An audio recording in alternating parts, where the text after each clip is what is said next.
Alex, so it's a standard old question, but it's the best one I think people are interested. How do you get into Elvis Presley? So I was raised by my grandparents. So like a lot of you, I grew up with Elvis.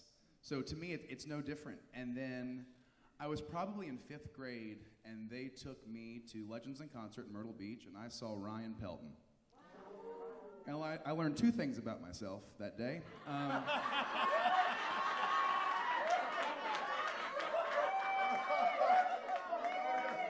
I wanted to sing like Elvis and be good looking. That's what it was. Yeah. What's wrong with you people? But it blew my mind that somebody could go on stage and...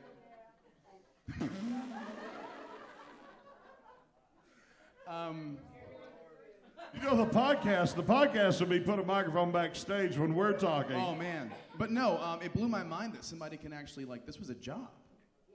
And it was amazing to me. So, in middle school, I did a talent show, and then Legends in Concert had a little junior Elvis contest that I won, and they threw me on stage and said, "Good luck, kid," and I didn't know what I was doing. And just started coming to Elvis festivals and competing, and then I met Cody Dayaneth, met you.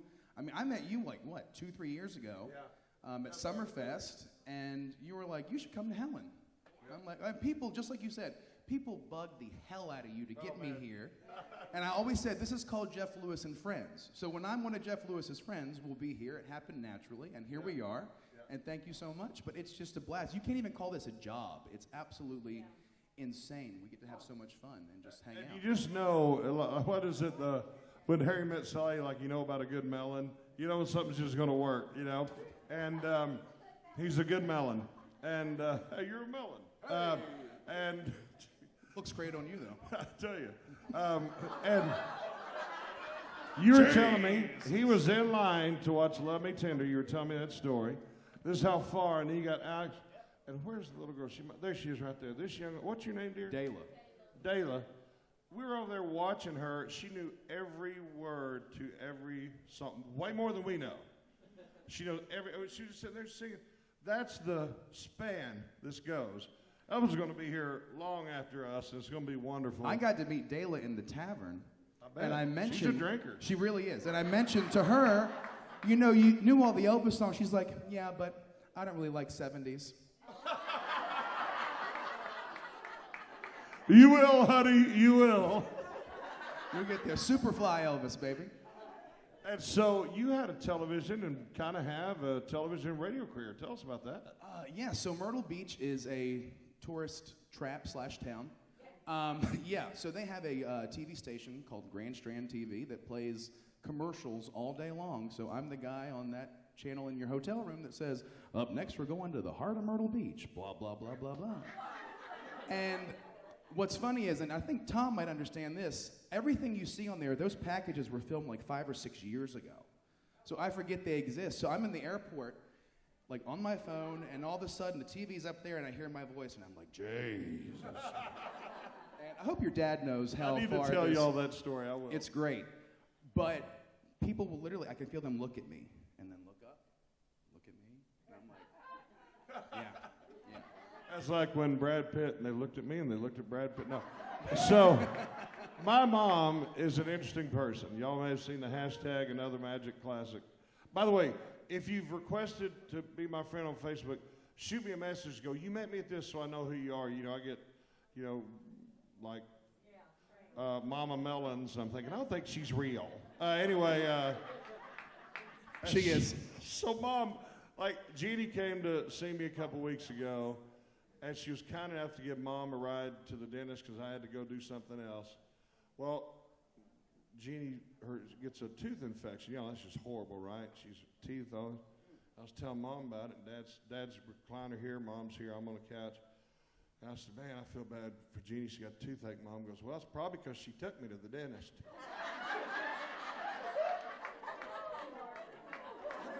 What? Well, she had to open the door. It's the only way I get in there. Dentist. And Dad just went. But I got a cousin named Fallon, and Fallon's, here I'll give you a quick impression of Fallon. Fallon, right? And she came over with her mom, Karen, who's obviously my cousin too, I think. Is that how that works? Anyway, she got a new nose piercing. Oh. Oh. And so Mom's here, Dad's here, I'm here. Because Dale's here, I won't tell the dentist joke about that other story. But anyway, and Dale, you might need to cover yours, honey. I used to be in a band called the Hillbilly Bastards. I'd wear these cut-off jeans. I forgot about this part of the story. We're in three stories at once right now. I'm trying to keep up. So we'd be at these shorty parties, and these girls would reach up my jeans and grab them over. And it became this like rite of passage for these girls in order to get initiated. And I mean, after about an hour, I'd say, "Quit, stop it." And so I was telling Mom that, "Jeff, I don't want to hear that filth," right? So that's the origin of this. So we're sitting there, and Fallon's talking about her nose ring, and she says, "You know, my cousin told me, Ma, about this, and it's not that I don't want her to know, I just want her to know everything about it." Me and Mom goes, "Well, it's like Jeff told me about all them girls going down on him." Dad goes, "Jesus Christ," and just hit his face. And so that's where that came from. So when you hear us doing that, I go, "Mom, I'm not, shut up, you're saying something stupid now." So that's my life. Elvis and that, and dogs. But, so, I got a weird question for you. Oh, Jesus Christ. What's the worst part about our job being an Elvis tribute artist? What's the hardest, worst thing about it? Those friggin' black polyester pants that look so good. They don't stretch for anything.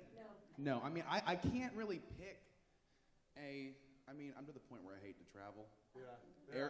Air travel is just absolute nightmare. I'll get to the point where I'm Tom Brown, like, I'm not flying.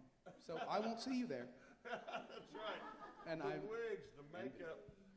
And I tell you how hard this job is if you care about it. It's not hard if you don't care about it. It's like anything, right? And when I had gotten back, I did one more thing where I wore the sundial. I think it was in Oklahoma. And I hadn't done the ETA thing for a while.